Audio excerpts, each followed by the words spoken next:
Welcome back to The Breakdown with me, NLW. It's a daily podcast on macro, Bitcoin, and the big picture power shifts remaking our world.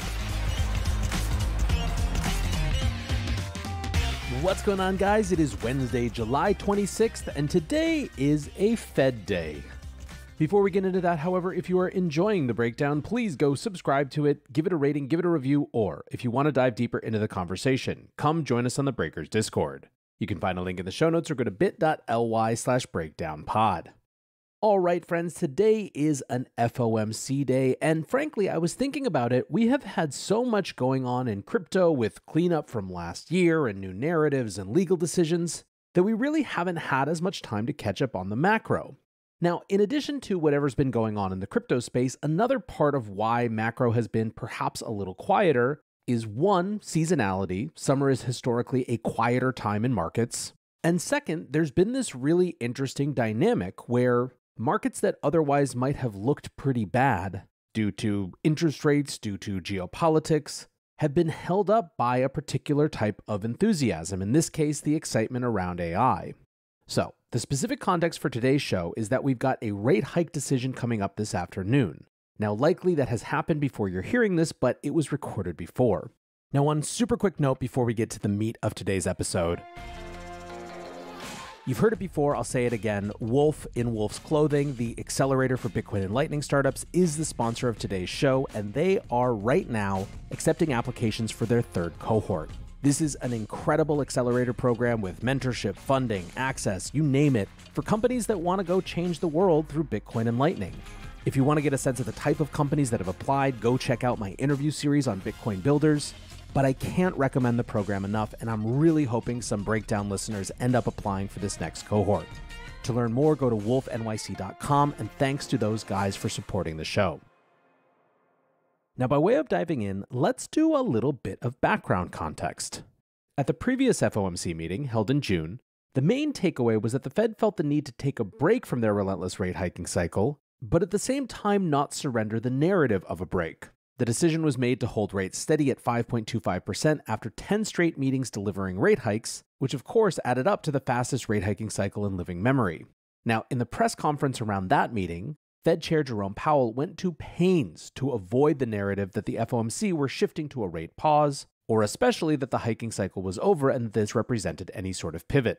Instead, he painted the decision as being more about the Fed wanting to see more data before making a decision on whether or not to continue hiking rates. He emphasized that this month's meeting would be very much a quote-unquote live meeting, in other words saying that a rate hike was firmly on the table as an option. Now, of course, alongside the meeting, the Fed published their quarterly summary of economic projections, which gives a sketch of the forecasting of individual FOMC members. Broadly speaking, forecasts of this year's GDP had shifted up, and the end-of-year unemployment rate was much lower than previously anticipated. This estimate that the US economy would remain robust throughout the end of the year left some commentators wondering why the Fed would choose to take a break at the June meeting instead of pressing on with their inflation fight. The reasoning behind the rate decision was particularly confusing, given that FOMC members had penciled in 2 additional rate hikes to bring the terminal rate to 5.75% by the end of the year. This clear foreshadowing of more rate hikes to come ultimately led analysts to label last month's rate decision as a quote-unquote hawkish pause. Now, back in June, the macroeconomic and financial stability picture was much less clear than it is today. Inflation was showing early signs of cooling, but it was viewed as unclear whether this would be the beginning of a robust downwards trend, given, in particular, non-housing services inflation, which had remained stubbornly high up to then, was just beginning to move lower. Since then, June inflation data showed a continuation of this trend of moderating inflation. This past month, CPI hit 3%, which, while the Fed went out of its way to remind us was well above the target of 2%, still represented pretty clear progress.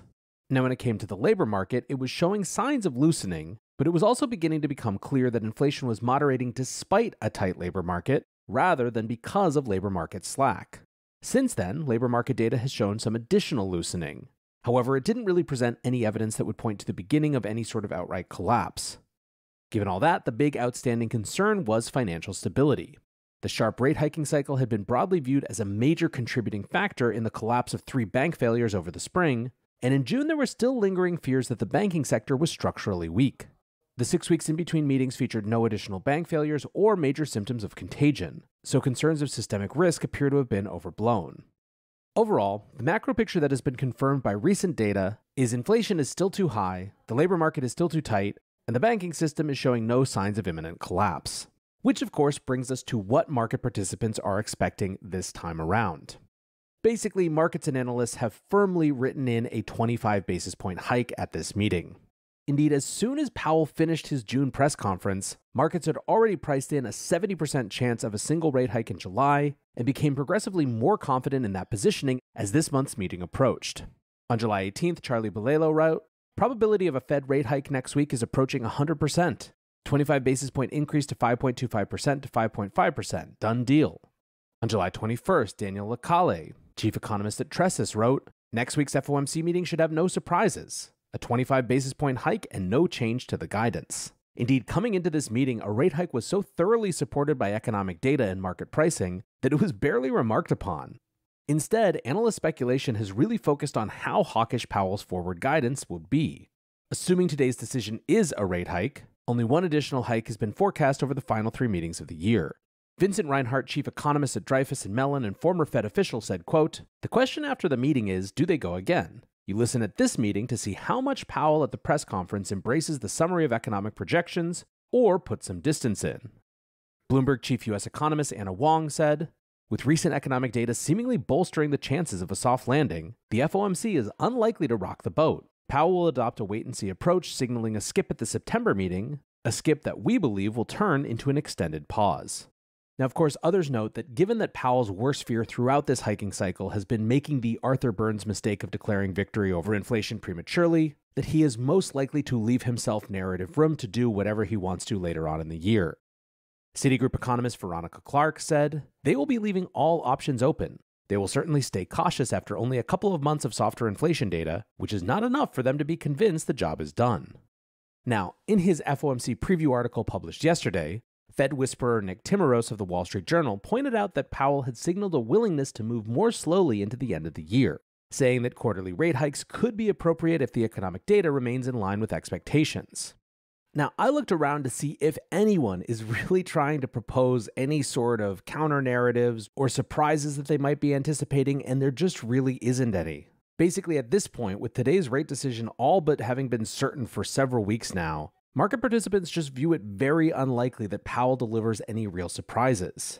Instead, what people are watching then is not so much what the Fed does, but what the underlying economic conditions suggest. For example, a big part of the narrative over the past year has been around whether a US recession would arrive. We did have a technical recession over the middle of last year, which continues to be a super weird term and concept, in which GDP growth came in slightly negative in 2 consecutive quarters. But during that period, the labor market remained strong, and since then, growth has returned. Yet, in spite of that strong growth, recession is still very much in the cards. The yield curve right now is still in the steepest inversion in decades, and multiple indicators point to a dramatic slowdown in the manufacturing sector. Jeffrey Sherman, the deputy chief investment officer at Double Line Capital, thinks that these conditions could put the Fed in a bind. He said, quote, "The bond market is telling the Fed that they've over-tightened and they will have to cut rates. But the Fed will be a little late to cut, maybe in an emergency meeting. But the idea that the Fed is going to cut 25 or 50 basis points and that's going to solve everything isn't going to be the case. By the time they cut, it will be 100 basis points."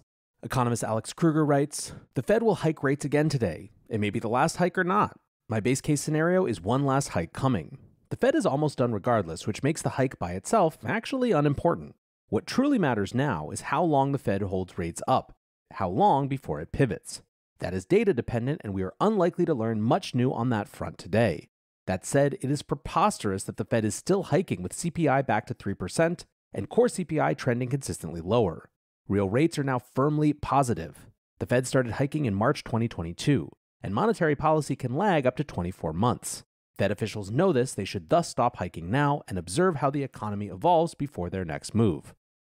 So, TLDR, summing up, for the moment, emphasis on the Fed is actually quite low relative to how markets normally are. Instead, they are watching what the real economy does and starting to zoom farther out not to whether the Fed hikes again, but when their hand is forced and they have to start cutting.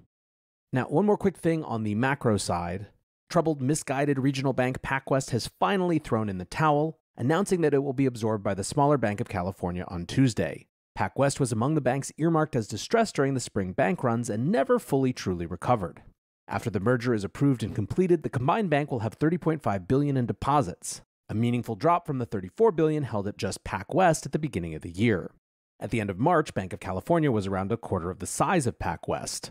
Now, perhaps unsurprisingly, the tainted PacWest brand will be retired, and some consolidation of branches is expected. A press release said the combined bank will, quote, have the strength and market position to support the banking needs of small and medium-sized businesses in California. The merger will, of course, still require final approval from regulators. Now, interestingly, the combined entity will raise $400 million from private equity firms as part of the merger. Warburg Pincus and Centerbridge Partners, who have already committed to the deal, will own about 20% of the Banc of California on closing. The firms received a significant discount to the book value of the bank in exchange for their cash injection to recapitalize the combined bank. They also received warrants to purchase additional shares over 7 years. Analyst Janie Montgomery Scott said, this $400 million private equity infusion is certainly one of the largest that I have seen in my career since 1992. There have been several transactions with both strategic investors and private equity over the past 15 years since the great financial crisis. Oftentimes, the PE component was not 100%, and the capital raises were far less than $400 million. Now, perhaps the most important question is whether this move marks the start of another chapter of this year's banking crisis, or is simply a weakened bank finally being dealt with. The Fed's Bank Term Funding Program, which is the emergency facility that was set up after the failure of Silicon Valley Bank, has shown signs that banking stress is receding. Over the past 2 months, loans have been paid down. However, although banking weaknesses seem to have been stabilized for now, banking regulators are prepared to release plans on Thursday to tighten capital standards. Fed Vice Chair for Supervision Michael Barr said that the largest banks will likely need to hold an additional 2% of capital against their assets, a move that could precipitate the further sale of assets within the banking sector. Now, through all of this, it's a reasonable question to ask, how has Bitcoin done? Well, in many ways, it appears that Bitcoin is just kind of ignoring what's going on in the rest of the world. BTC has been stuck just above 29,000 since its dip on Monday. That 29,000 number is close to a 1-month low. Now, when it comes to explanations for that, some pointed out that it might be Fed Day coming up. However, others thought it was more linked to the release of WorldCoin dominating liquidity across the broader crypto markets. Ethereum has been similarly range-bound at the lower 1,850 level in recent days after losing its $1,900 support last week, and basically things overall have just been flat. Vivian Fang, the head of financial products at Bybit, said, the increase in liquidity is volatile and is currently quite flat. This is because many central banks are still tightening, and China's policy is still unclear. So it's still too early to call for a bull market in digital assets. Noel Atchison wrote in her Crypto is Macro newsletter on Tuesday, inflation and rate concerns could be what has been keeping crypto prices depressed. These usually recover relatively quickly, but the new lower Bitcoin levels seem to be holding, reinforcing the idea that there are just not enough new buyers ready to take positions yet. Now, for a little more on that analysis and why we are likely to just be in a low, flat period for some time, go check out my interview with James Check. James is an analyst with Glassnode and has a really interesting set of insights that come directly from on-chain data, and you can find that on the Bitcoin Builders feed. For now, I want to say thanks once again to my sponsors for this show, In Wolf's Clothing, wolfnyc.com to learn about applying to their upcoming third cohort, and thanks, of course, to you guys for listening. Until tomorrow, be safe and take care of each other. Peace.